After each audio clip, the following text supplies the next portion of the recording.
మీ business ఏదైనా మీ ఊర్లో promotion చేయాలంటే అది సుమన్ టీవీతోనే సాధ్యం. ఇప్పుడే సంప్రదించండి. అందరికీ నమస్కారం.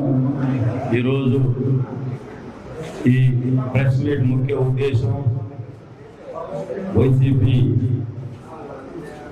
ఎంపీ అభ్యర్థి విజయసాయిరెడ్డి గారు నిన్న ఎలక్షన్ ప్రచారంలో భాగంగా ఉలవపాడు గుంటూరు రావడం జరిగింది. ఆ కార్యక్రమంలో భాగంగా మా ఎంపీ అభ్యర్థి దేవిరెడ్డి ప్రభాకర్ రెడ్డి గారు ఎవరో 3 రెడ్లను పంపించి ఈ నియోజకవర్గంలో రెడ్లని డబ్బులు ఇచ్చి కొనాలని చూస్తున్నారు. మీరు డబ్బులు తీసుకొని వైసీపీకి సపోర్ట్ చేయమని చెప్పి చెప్పడం మీరందరూ కూడా విన్నారు. నేను ఈ సందర్భంగా వైసీపీ ఎంపీ అభ్యర్థి విజయసాయిరెడ్డి గారిని ప్రశ్నిస్తా ఉన్నా. మీరు ఈ రాష్ట్రంలో దేశంలో పరిచయం లేని వ్యక్తి విజయసాయిరెడ్డి గారు. దేవుల్లో పరిచయం లేని వ్యక్తి మీ అందరికీ కూడా తెలుసు. ఈ రాష్ట్రంలో ఎట్లా సంపదను దోచుకోవాలి, ఈ రాష్ట్రంలో వనరులను ఏ విధంగా దోచుకోవాలి, దాంట్లో ఫస్ట్ మార్క్ ఏదైనా ఇవ్వాలంటే జగన్మోహన్ రెడ్డి గారికి ఆయన గురువు గారైన విజయసాయిరెడ్డి గారు.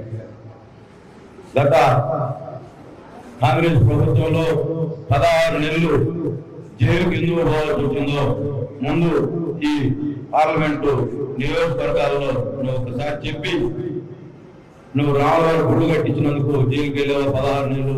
ఈ రాష్ట్రంలో అనేక వక్ర మార్గాల్లో ధన వ్యామోహంతో ఈ రాష్ట్రంలో అనేక చీకటి సామ్రాజ్యాన్ని స్థాపించి చీకటి కంపెనీలు తయారు చేసి ఎన్ని అవినీతి కార్యక్రమాలు ఎన్ని కేసులు ఉన్నాయో ఈ రాష్ట్ర ప్రజలందరికీ తెలుసు. అటువంటి వ్యక్తివి వేమిరెడ్డి ప్రభాకర్ రెడ్డి గారి గురించి మాట్లాడే నైతిక హక్కు కూడా ఈ విజయసాయిరెడ్డి గారికి లేదని చెప్పి మళ్ళీ తెలుగుదేశం పార్టీ అధికారంలోకి బీజేపీ ఎన్డీఏ కూటమి అధికారంలోకి వస్తే ముస్లిం సోదరులకి 4% రిజర్వేషన్ వెనక్కి తీసుకుంటారని చెప్పి ఒక అబద్ధ ప్రచారాలు చేసి నేను అడుగుతా ఉన్నా. 2019-24 మధ్యలో పార్లమెంట్ లో బీజేపీ ప్రభుత్వం ప్రవేశపెట్టిన ప్రతి బిల్లుకి సపోర్ట్ చేసింది ఈ వైసీపీ పార్టీ, వైసీపీ ప్రభుత్వం కదా? నేను ఈ సందర్భంగా ప్రశ్నిస్తా ఉన్నా. 2014-19 మధ్యలో ఎన్డీఏ కూటమిలో తెలుగుదేశం పార్టీ ఉన్నప్పుడు మైనార్టీ సోదరులకు అనేక సంక్షేమ కార్యక్రమాలు ఇచ్చింది ఈ రాష్ట్రంలో తెలుగుదేశం పార్టీ. ఈ 5 సంవత్సరాల్లో నువ్వు చేసిన కార్యక్రమాలు ఎక్కడన్నా దులాన్ పథకం కానీ, అలాగే ముస్లిం మైనార్టీ కార్పొరేషన్ ద్వారా ఎవరికన్నా లోన్లు ఇవ్వడం కానీ, ఈ 5 సంవత్సరాల్లో నీకు ముస్లిం మైనార్టీ సోదరులు కనిపించలేదా నేను అడుగుతా ఉన్నా.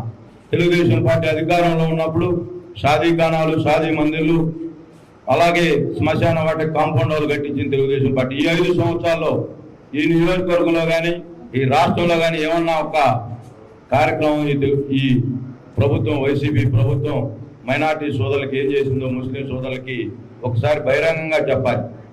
ఈరోజు బీజేపీ పార్టీతో జనసేన తెలుగుదేశం పార్టీ కూటమి ఏర్పాటు చేస్తే దాంట్లో ఏదో పెద్ద జరిగిపోయింది, మైనార్టీ సోదరులకు ఏదో నీకు 24 గంటలు వాళ్ళ కోసం పనిచేసినట్టుగా విజయసాయిరెడ్డి గారు చెప్పడం సిగ్గుసేట్ అని చెప్పి ఈ సందర్భంగా ప్రతి బిల్లుకి సపోర్ట్ చేయ బిల్లు ఏదన్నా ఉంటే మనందరం కూడా పేపర్ మీద నోట్ చేసుకోవచ్చు. పార్లమెంట్లో బీజేపీ ప్రభుత్వం ఏదైతే ప్రవేశపెట్టిన ప్రతి బిల్లుకి ఫస్ట్ వరుసలో సపోర్ట్ చేసి ఈరోజు మన ప్రజలకు చెబితే ప్రజలు ఏ విధంగా విశ్వసిస్తారో విజయసాయిరెడ్డి గారికి ఒకసారి తెలియాలి. అదేవిధంగా దొంగల పార్టీ తెలుగుదేశం పార్టీ అని చెప్పి కూడా మాట్లాడడం జరిగింది. ఈ దేశంలో దొంగల పార్టీ ఏదనేది మనందరికీ కూడా తెలుసు.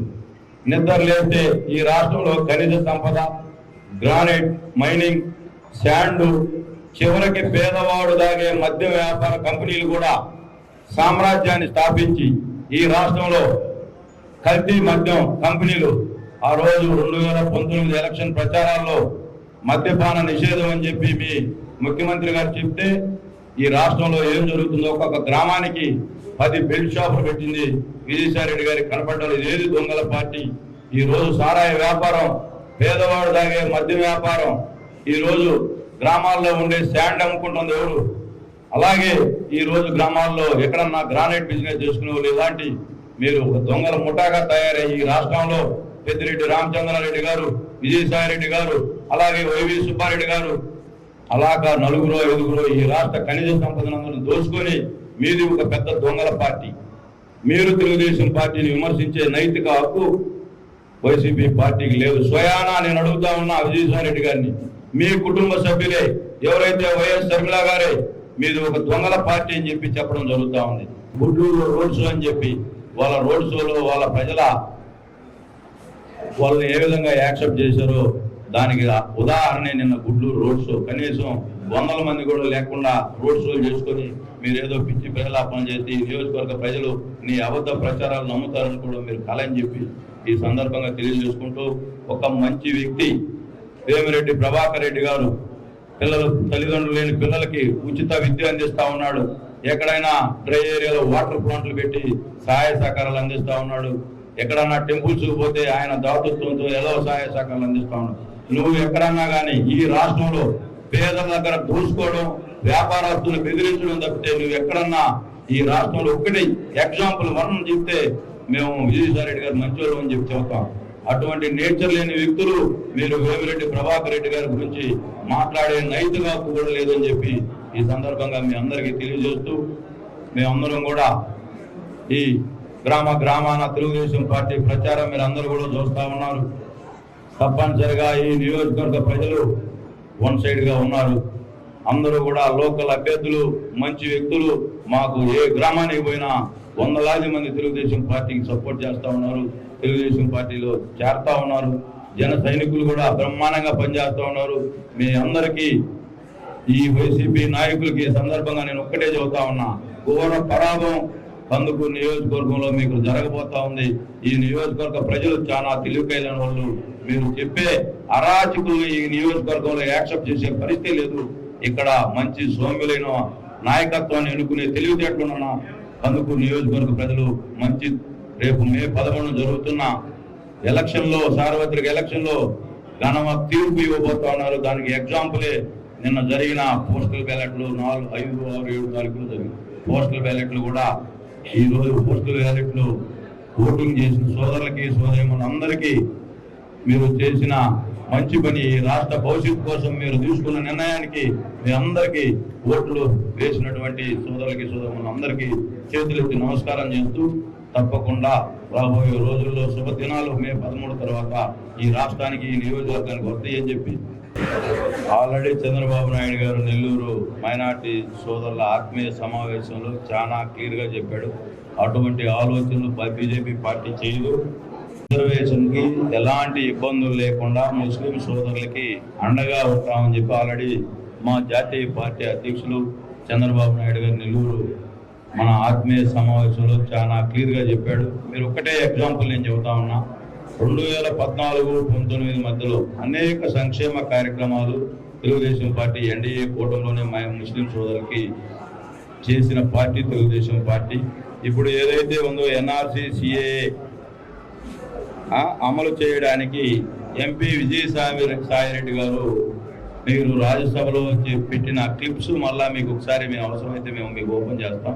ఇటువంటి వ్యక్తులు మళ్ళా మైనార్టీ ముస్లిం సోదరుల్ని గురించి మాట్లాడే నైతిక హక్కు లేదని చెప్పి నేను ఈ సందర్భంగా మీ అందరికీ కూడా, ఏవైతే మన పార్లమెంట్లో రాజ్యసభలో విజయసాయిరెడ్డి గారే స్వయంగా ఈ ఎన్ఆర్సీ, సిఏఏ మీద మాట్లాడిన క్లిప్స్ కూడా ఉన్నాయి. వీళ్ళు రోజుకొకటి వాళ్ళకి ఏ విధంగా అనుకూలంగా ఉంటే ఆ విధంగా మాట్లాడడం సమాజం ఎన్ని గమనిస్తూ ఉంది. తప్పనిసరిగా ముస్లిం సోదరులకు తెలుగుదేశం పార్టీ తప్పకుండా అండగా ఉంటుంది. ఈ నియోజకవర్గంలో కూడా నేను చాలా క్లియర్గా చెబుతున్నా, ముస్లిం సోదరులు నన్ను ఒక కుటుంబ సభ్యుడిగా యాక్సెప్ట్ చేసి తప్పకుండా వచ్చే ప్రభుత్వంలో ఏ చిన్న కార్యక్రమం చేసినా నా సోదరులుగా భావించి వాళ్ళకి తగిన న్యాయం చేసేదానికి 24 గంటలు వాళ్ళకి అందుబాటులో ఉంటా. ఈ నియోజకవర్గంలో కూడా నామినేటెడ్ పోస్టులో కూడా వాళ్ళకి తగిన ప్రాధాన్యత ఇస్తాం. అలాగే లాస్ట్ టైం తెలుగుదేశం పార్టీ అధికారంలో ఉన్నప్పుడు మాజీ శాసనసభ్యులు పోతల రామారావు గారు ఆల్రెడీ షాదీ మందిర్కి ఒక కార్యక్రమం స్టార్ట్ చేశాడు. దాన్ని కూడా కంపల్సరిగా వచ్చే 5 సంవత్సరాల్లో వచ్చే ప్రభుత్వంలో దాన్ని కంప్లీట్ చేసే బాధ్యత కూడా మేము పర్సనల్గా తీసుకొని దాన్ని చేస్తామని చెప్పి ఈ సందర్భంగా మీ అందరికీ హామీ కూడా ఇస్తా ఉన్నాం మా ముస్లిం సోదరులు.